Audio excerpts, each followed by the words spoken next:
నేను చేసిన ప్రతి పాపము కొరడాలై నీ వీపును చీల్చివేసెను.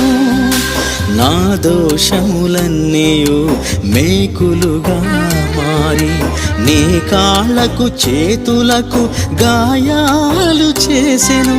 నీ ప్రక్కలో బల్లెము గ్రక్కున పొడిచి, నీ ప్రక్కలో బల్లెము గ్రక్కున పొడిచి, నిన్ను హింసించిన ఘోర పాపికై, నిన్ను హింసించిన ఘోర పాపికై బలిగావనాకై యేసు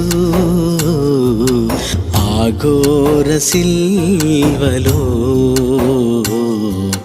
ఆ ఘోర సిల్వలో.